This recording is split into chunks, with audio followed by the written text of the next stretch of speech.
Hi there, and welcome to A Song of Ice and Fire Explained. This is a video series where we explain the massive conspiracies going on in A Song of Ice and Fire. If you haven't seen our previous videos, we suggest watching those first. So let's continue on with Tyrion 1, A Game of Thrones. This chapter is 2,134 words long, and is told from the perspective of Tyrion Lannister, the son of Tywin and Joanna Lannister.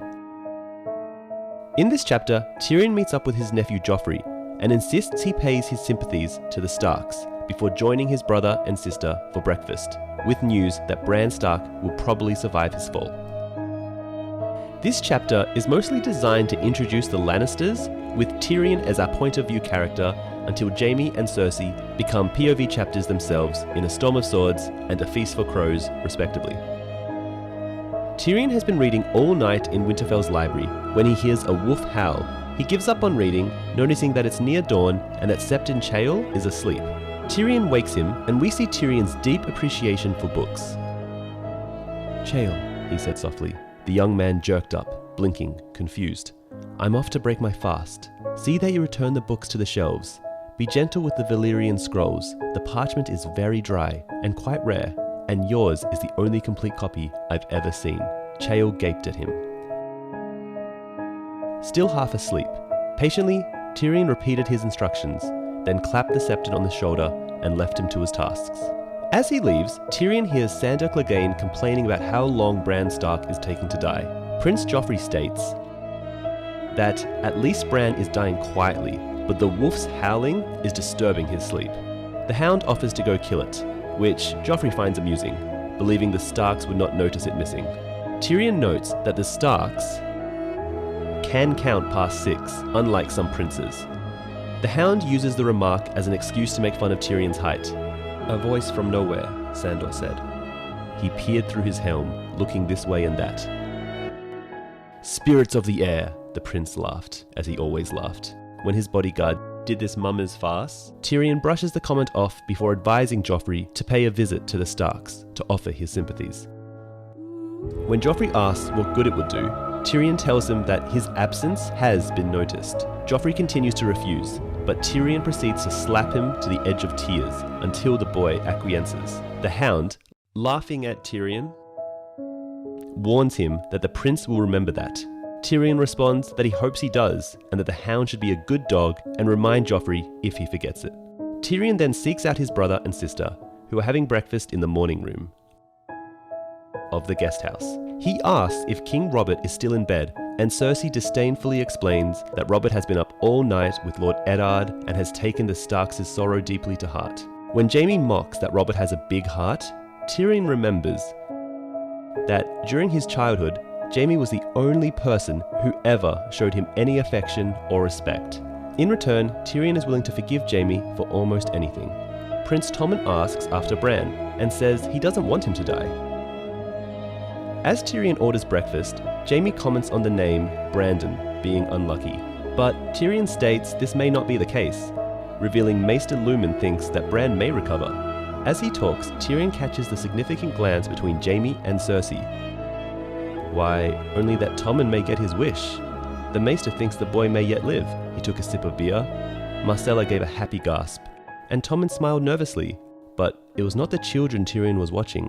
The glance that passed between Jaime and Cersei lasted no more than a second, but he did not miss it. Cersei immediately insists it is no mercy for Bran to live. When Marcella asks if Bran will be alright, Tyrion replies that Bran will never walk again. Tyrion goes on to say that the wolf howling outside his window may be contributing to Bran's survival. "I would swear that wolf of his is keeping the boy alive. The creature is outside his window day and night, howling. Every time they chase it away, it returns." The Maester said they closed the window once to shut out the noise, and Bran seemed to weaken. When they opened it again, his heart beat stronger.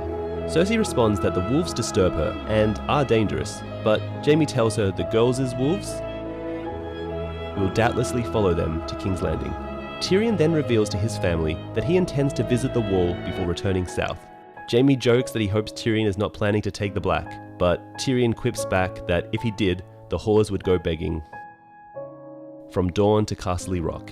Cersei leaves abruptly with her children, insisting they shouldn't hear such filth, while Jaime wonders if Eddard will leave Winterfell with Bran so ill. Tyrion insists that King Robert will make the choice for Eddard. Jaime declares that if he were Eddard, he would end Bran's torment and save him from being a cripple. Tyrion, himself, less than able-bodied, advises Jaime not to say as such in Eddard's presence, before wondering out loud what the tale Bran might say if he wakes up. I hope the boy does wake. I would be most interested to hear what he might have to say. His brother's smile curdled like sour milk. Tyrion, my sweet brother, he said darkly. There are times when you give me cause to wonder whose side you are on. This line from Jaime feels like it might have been left over from George's original 13 chapters, where Jaime was a deplorable villain and would kill his own children, blame the murders on Tyrion, and take the throne. Despite Tyrion proving himself loyal to Jaime by sacking Winterfell, Tyrion replies that Jaime knows how much he loves his family. And this is where Tyrion 1, A Game of Thrones, ends. Now, this chapter is used by Tyrion in A Storm of Swords to wrongly deduce Joffrey's motivation for wanting to kill Bran. He remembered a cold morning when he'd climbed down the steep exterior steps from Winterfell's library to find Prince Joffrey jesting with the Hound about killing wolves. Send a dog to kill a wolf, he said. But the interaction actually went like this. Sandor Clegane's rasping voice drifted up to him. The boy is a long time dying. I wish he would be quicker about it. At least he dies quietly, the prince replied. It's the wolf that makes the noise. I could scarce sleep last night. Clegane cast a long shadow across the hard-packed earth. I could silence the creature, if it please you, he said through his open visor. The notion seemed to delight the prince. Send a dog to kill a dog, he exclaimed. Winterfell is so infested with wolves. The Starks would never miss one. See, Tyrion is misremembering here. Joffrey never wanted to kill Bran. He wanted to kill the wolf. Preston Jacobs has a video called A Song of Ice and Fire, Killing Bran Part 1 and 2, where he explains that it might have been Cersei, Littlefinger, or Mance Rayder who sent the Catspaw.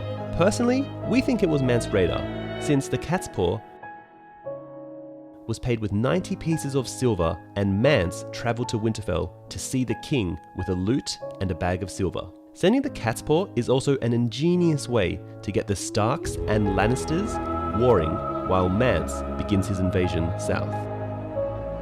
Robb says he had 90 silver stags in a leather bag, while Mance tells Jon in A Storm of Swords that I took a lute and a bag of silver, scaled the ice near Long Barrow. Anyway, watch Preston Jacobs' explanation of this if you're curious. And that's about it for Tyrion 1, A Game of Thrones. In the next video, we'll cover Jon 2 and continue from there. In the meantime, here's the only real difference between the HBO TV show and book. In the book, Tyrion does not sleep in the dog pen. He spends the entire night at the library without sleep. Anyway, that's it for today's episode. If you want to see more of A Song of Ice and Fire Explained, please like, share, and subscribe. Also, when you get the chance, try out Fantasy Flight's A Game of Thrones board game, digital edition.